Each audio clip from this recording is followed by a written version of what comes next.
flamingos. Graceful, elegant, and unmistakably pink. But have you ever wondered why? Why are flamingos of all birds born a dull gray, only to transform into nature's most fabulous fashion statement? Today we're unraveling the mystery behind one of the animal kingdom's strangest makeovers, why flamingos are pink, and what that color really means.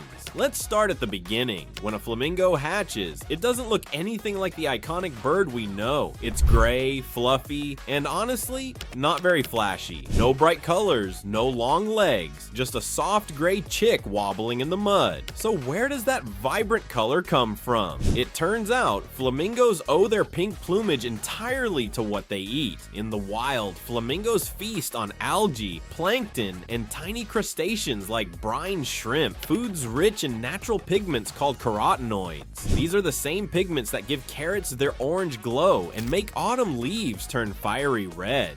Once eaten, the carotenoids are broken down in the flamingo's liver and absorbed into the bloodstream. Over time, they're deposited into the bird's feathers, skin, and even beak, turning the flamingo from a dull gray to a radiant pink. That's right, flamingos are pink because of their diet. No shrimp, no shade. The more carotenoid-rich food they eat, the more vivid the color becomes.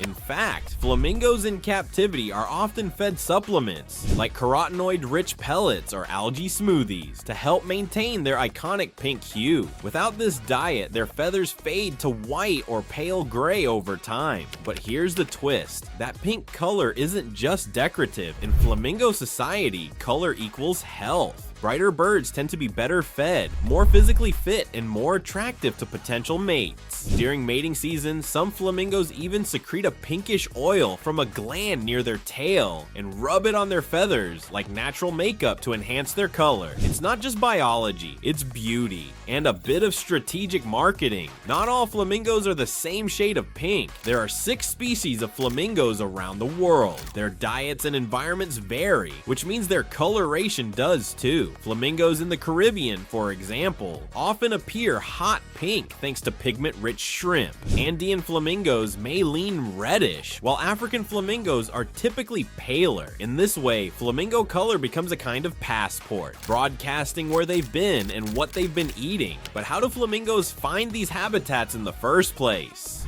That's where their migration behavior comes in. While many flamingos live in relatively stable wetland colonies, others are nomadic or migratory. These birds travel hundreds, sometimes thousands, of kilometers in search of suitable feeding or breeding grounds. Their movements are often triggered by rainfall, which replenishes wetlands, and they don't migrate blindly. Flamingos fly in precise V formations using celestial cues, memory, and even magnetic fields to navigate across continents. A flamingo in flight can reach speeds of up to 60 kilometers per hour, covering massive distances with surprising grace. Their long legs make them look awkward on land, but in the sky, they're powerfully aerodynamic. Let's talk feeding again, because how flamingos eat is just as strange as what they eat. Flamingos feed with their heads upside down, using specialized beaks lined with comb-like structures called lamellae. They filter feed, pumping water through their bills to trap food particles while expelling the rest. It's like having a built-in sieve.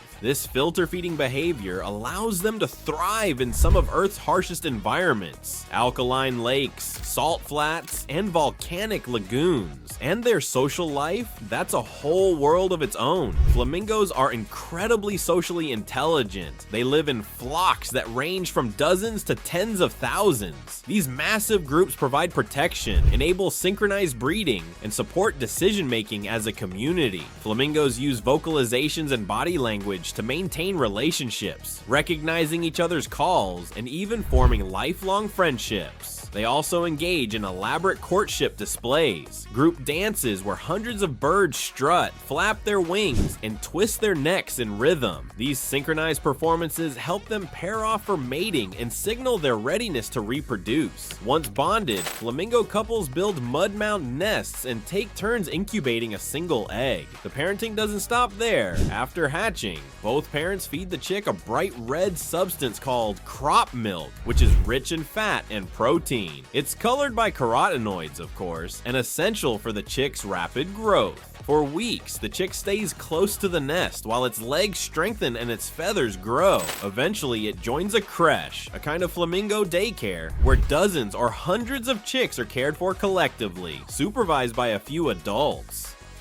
Even parenting is a community affair. But flamingos don't just live in wetlands. They've strutted their way into human culture too. From ancient mythology to modern branding, flamingos have long been symbols of elegance, transformation, and vibrant uniqueness. In ancient Egypt, they were associated with the sun god Ra. In Mesoamerican and Andean traditions, flamingos represented beauty and balance. In more recent decades, the flamingo has taken on an entirely new identity. The pink plastic lawn flamingo, created in 1957, became an unexpected symbol of suburban kitsch, rebellion, and humor. From art installations to high fashion runways, flamingos appear everywhere, on clothing, tattoos, pool floats, and Instagram feeds. They've become icons of flamboyance, leisure, and individuality. A bird once admired for its grace is now a global design motif, used to say, be bold, be different.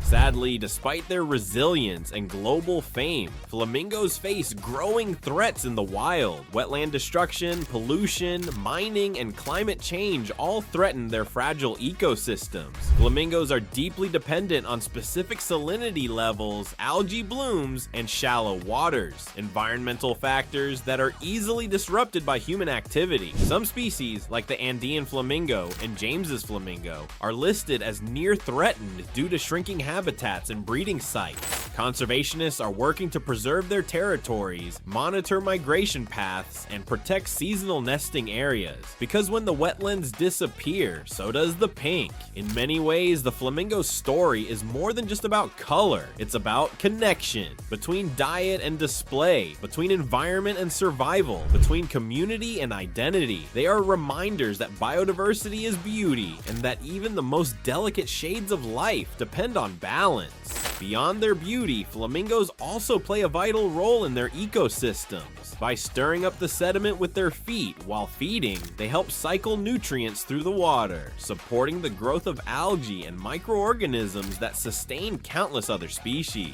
Their presence can even indicate the health of wetlands.